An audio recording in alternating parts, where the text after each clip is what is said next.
is a paradox. How could it be that I might be fried and wasted at the same time?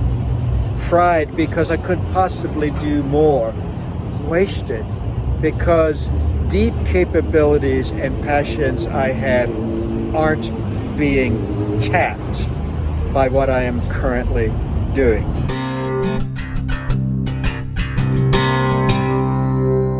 Hi, my name is John Stallworth, and I'm on a mission to encourage and to strengthen leaders around the world who are committed to become as effective and as impactful as they possibly can at making the world better through their leadership. Milanica and I are in Indianapolis for a couple of days, and rather than missing my chance to put something onto the channel this week, we're just shooting something from the street. We are with a group of leaders from around the country in a gathering that we call the Master Executive Cohort. And what I thought I would do is just share a few comments about why we gather senior leaders this way and spend time with them every quarter, leaning into their lives and helping them to work at their development and their growth. It was some years ago when I was regularly leading servant leader cohorts that I began to observe that in the room with me were two kinds of leaders. One kind of leader was trying to figure out whether they could succeed in their leadership practice. Leaders who were still anxious about the question of whether they would pull it off. And there was another kind of leader with me over those years. Older, more veteran, clearly successful in building organizations that were doing great work in the world, but they had more of a faraway look in their eyes as we did the work. And as I began to lean into that, I observed a second leadership challenge that faces all of us sooner or later. When we begin to see that sometime over the next 2, 3, 5, or 10 years, we're going to need to step down, new questions emerge. Will this company be excellent when I'm no longer leading it? Who am I preparing to step up into leadership? Will I be able to look back from years in the distance and feel really good about how it's continuing to flourish long after I'm gone? The final test of our leadership is that the team, the company, the church, the nonprofit that I led is really terrific now that I'm no longer present. And so I started 6 years ago pulling together more veteran leaders, men and women that I have served over the years, inviting them into a process of getting ready for the legacy phase of their leadership. And there are two critical challenges that are part of the legacy phase of our leadership. Challenge number one, how do I get this enterprise ready, as I just shared, to be awesome when I'm not the person there day to day to give guidance to it? And challenge number two, what am I going to do with the rest of my time? And here's something that I think I didn't ponder when I was younger. I think I wasn't conscious of it, or if I was conscious of it, I didn't give it much attention. The all-consuming nature of the demands that are upon us when we're at the helm of an organization can cause us to lose sight of the fact that we are on earth for more than guiding the particular enterprise that we are steward of right now. In the all-consuming nature of organizational leadership, we have very little time to think about what else we're supposed to do, what other passions or interests or causes or senses of calling we also have. And as I have paid attention to this over the years, I've come to realize that all of us have, at least at some level of consciousness or unconsciousness, a realization that there's more that needs our attention. For many of us, we're aware of it at 3 a.m. or 4 a.m. or during maybe a vacation we get occasionally when we remember other things, things that make us cry, things that give us vision, things that maybe we used to love and spend time on that we have lost track of. And so these 2 points of focus: one, I got to get this organization ready to not need me. And two, I'm going to have time. I'd better have time after I'm done at the helm to spend energy, focus, prayer, my resources, my gifts on those other things that also have been placed within me. And I've talked about this before, but there is a deep paradox, a painful conundrum that we leaders experience. I think this is nearly universal.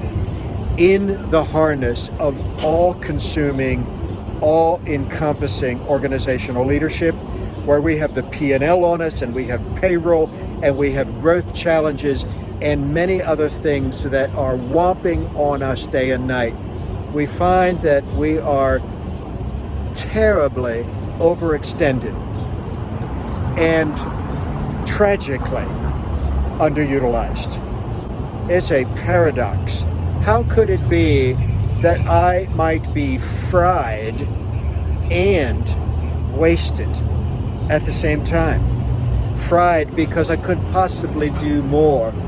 Wasted because deep capabilities and passions I have aren't being tapped by what I am currently doing.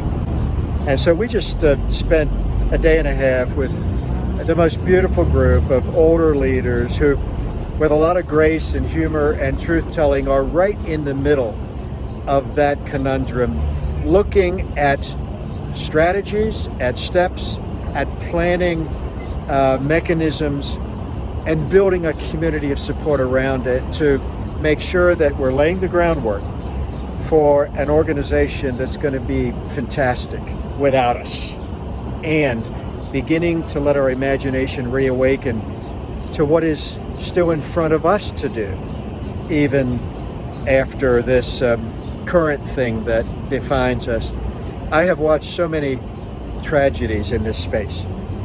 People who get to the age of 60 or 65 or 70 or, dear Lord, 75 or 80, who won't let go, who won't stop, who won't make room for others because they don't know how to equip another generation to do great work. And frankly, they don't know who they're going to be when they're no longer the person in charge.